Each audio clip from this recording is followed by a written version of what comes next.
Já de volta com o cenário econômico, meu convidado hoje, nesta sexta-feira, aliás, eu posso dizer que é a segunda sexta-feira do ano, mas a primeira de uma semana cheia, é o economista e professor Luiz Machado. Machado, obrigado. Piotr, eu que agradeço o convite. Vamos falar sobre o livro, mas antes eu vou perguntar sobre o momento econômico. Está aqui, o livro Interpretações do Brasil. Machado é organizador ao lado do Túlio Kahn. Tem aqui textos de Antônio Paim, Antônio Roberto Batista, Hélio Michelini Pelais Neto, Luiz Alberto Machado, o próprio que está ao meu lado, Roberto Macedo, nosso entrevistado com muita frequência aqui, Rubens Figueiredo e Túlio Kahn. Está aqui, olha. Este é o livro aqui, pronto, Interpretações do Brasil. Machado, vamos falar um pouquinho sobre esses primeiros números do ano. Nós tivemos uma semana especial para o Ibovespa, tivemos recorde. Hoje o Ibovespa chegou a margear os 94 mil pontos, que seria um novo recorde, mas mesmo assim eu fiz um cálculo muito rápido. A coisa de 52 semanas, ou seja, um ano atrás, o Ibovespa tinha 69.600 pontos, se não me engano. Pouco abaixo de 70 mil. Nós estamos com 93.600. Estamos de mais de 23 mil pontos de valorização do Ibovespa. Óbvio que nós estamos com um governo novo, nós temos um pouco mais de uma semana de governo, são 10 dias, praticamente um pouco menos do que 5 dias úteis, mas enfim. Eu tenho toda uma expectativa porque acho que o drama do começo do governo foi aquela bateção de cabeça em relação à reforma da Previdência. Voltou nas mãos do Paulo Guedes e ele fala sobre economia e ponto, como foi na campanha e por aí vai. Qual é a sua expectativa, levando-se em conta já os primeiros movimentos?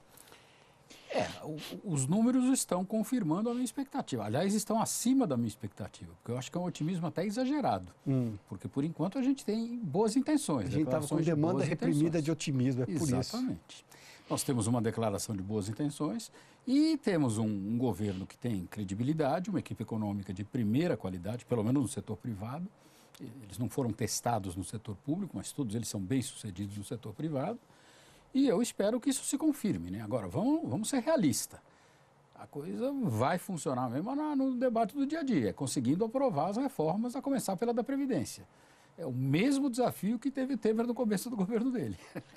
Que vai ser duro, como sempre é uma discussão de emenda constitucional, mas eu aponto hoje digamos, um ponto positivo dentro dessa negociação, porque há um conhecimento maior sobre a necessidade da reforma, coisa que o governo anterior, embora a proposta fosse boa, errou justamente na hora de comunicar. Eu tenho uma questão aritmética na reforma da Previdência, é simples. E o Paulo Guedes fez questão de dizer isso, eu até escrevi isso na semana passada. Olha, é o seguinte, se não aprovar a reforma, eu vou ter que desvincular todos os gastos, a gente vai decidir dentro do teto onde é que eu ponho o dinheiro. E aí a classe política tem que ser, como ele disse, reabilitada a tomar decisões concretas e mostrar exatamente, não tem orçamento fantasma, não tem orçamento factível ou não. Não, eu não tenho dúvida, eu acredito muito na proposta, eu acho que o Paulo Guedes, além de competente, ele está cercado de gente competente, mas a dúvida é a negociação no Congresso. Tá? Quer dizer, porque não esqueçamos, quer dizer, embora o Congresso tenha se renovado, nós estamos vendo aí que as velhas figuras já estão botando as asinhas de fora, o Renan está disputando para valer a presidência do Senado. Então, você não vai poder descartar essas velhas figuras, nós vamos ter que conviver com elas e ter o apoio delas para a aprovação dessas reformas.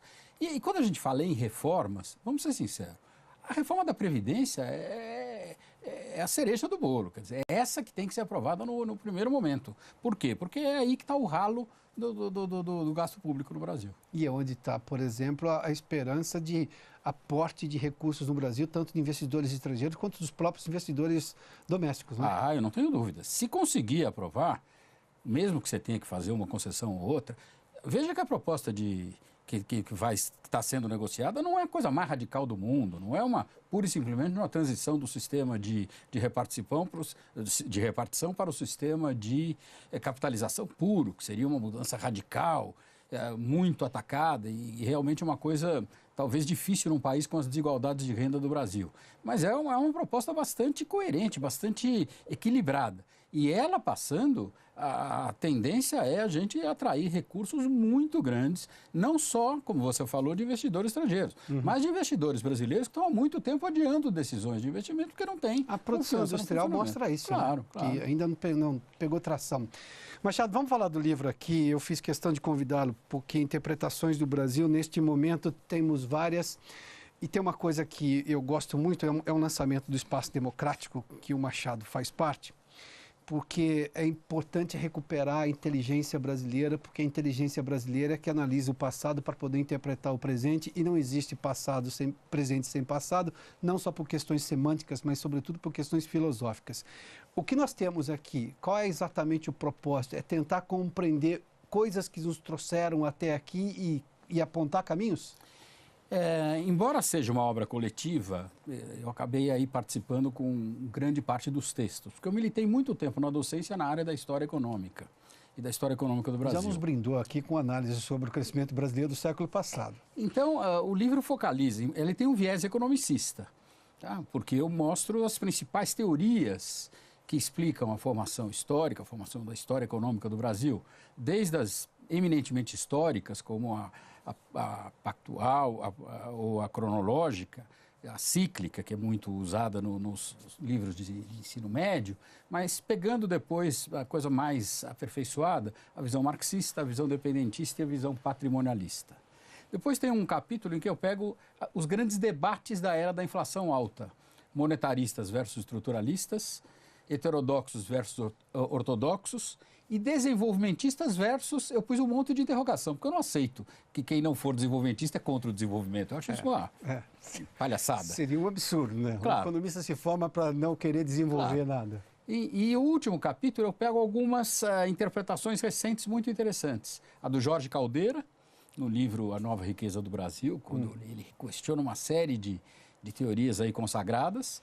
O livro do Recupero, que dá a visão da política externa. E o trabalho do Jorge Viana Monteiro, que é pouco difundido no Brasil, mas é um trabalho extraordinário, que faz a análise da economia brasileira com base na teoria neo-institucionalista e na teoria da escolha pública, focalizando a importância das instituições para o crescimento econômico. E a falta de respeito às regras do jogo foi seguramente um dos fatores que atrapalharam o nosso crescimento nos últimos tempos. Na sua opinião, avançamos em relação a isso, de não se perder o poder das instituições, porque, primeiro, elas são as ferramentas do jogo democrático, sem isso a gente perde. Porque parte dos solavancos que nós tivemos na economia, que empobrecem a população, e depois na recuperação econômica não se recupera tudo que se perdeu, e aí a população empobrece, a indústria fica menos poderosa e por aí vai, e a gente tem esse quadro brasileiro de um país que parece que não pega no tranco nunca. Isso avançou, na sua opinião, da gente ter respeito a essas questões institucionais e preservá-las mesmo nas adversidades? Não há dúvida de que o sucesso do Plano Real, no combate à inflação crônica e exagerada que nós tínhamos, ajudou bastante. Mas mesmo assim nós ainda tivemos regras do jogo sendo quebradas, o que para o investidor é um perigo. Quer dizer. O segundo governo Lula e o governo Dilma quebrou uma série de regras, inclusive querendo mexer na lei de responsabilidade fiscal. Principalmente o governo Dilma. Porque o primeiro governo Lula, ele foi muito esperto, né? Ele manteve a estrutura econômica do Fernando Henrique, pegou uma conjuntura internacional muito favorável e o país foi embora. No segundo momento, a situação já não era tão favorável, mas durante o período da Dilma, realmente as instituições sofreram demais. E a lei da responsabilidade fiscal, que tem um nome, parece tão pomposo em relação à economia, é a dona de casa, não gastar mais do que tem. É simples isso, e manter o orçamento saudável. Embora eu tenha colegas que dizem que o governo é diferente, que não pode fazer esse tipo de comparação, eu penso como você. Se você tem um orçamento sistematicamente desequilibrado, um dia essa conta vai ter que ser paga. E o problema é que uma conta é do tamanho do Brasil. O déficit é do tamanho do Brasil. E compromete gente do tamanho do Brasil. Esse é o drama. E qual é o grande problema? Nessa hora, os bons pagam pelos maus. Então, quer dizer, quem acaba pagando a conta é o bom pagador, é o cara que não está devendo, é o cara que é um bom correntista. E você tem uma série de analogias, né? Quer dizer, como na conta de luz. Quer dizer, por que ela é alta? Porque o cara que paga pelo cara que faz o gato também. Que faz o gato, exatamente. Então, nós temos que pensar um pouco nisso, né? A responsabilidade tem que ser de todos, porque assim todos pagam menos. Falando sobre interpretações do Brasil, nós temos essa maturidade maior das pessoas também. Eu suponho que, eu vou voltando à questão da Previdência e no Congresso, eu acho que a sociedade tem um nível de vigilância hoje não só maior, mas me parece mais qualificado. Os antigos políticos com práticas antigas, políticas talvez e danosas, do ponto de vista do dano que elas causaram, não terão essa liberdade que tiveram no passado. Não, não terão, não. Esse é um dado extremamente positivo. O próprio Fernando Henrique, ele uma vez falou que o sucesso do Plano Real se deveu em grande parte porque a população não aguentava mais aquela inflação. E a população não aguenta mais ouvir falar de déficit, de desperdício, de corrupção, de ralo de dinheiro. Então, eu acho que ela vai cobrar muito a ação dos políticos. É claramente o que eu chamo de desejo reprimido de dar certo, né? A gente está com uma necessidade de dar certo e rápido nesse país, né? Machado, brigadíssimo pela gentileza. O livro chama-se Interpretações do Brasil. O Luiz Alberto Machado e o Túlio Kahn são organizadores. Está aqui o livro.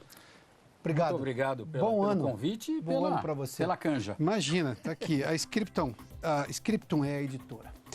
O cenário econômico desta sexta-feira termina aqui. Obrigado pela sua companhia, pela audiência. Boa noite a você. Interprete sim o Brasil e participe da vida política porque é absolutamente necessário. Alguém fez muito para você ter essa liberdade hoje. Boa noite, bom final de semana, até segunda.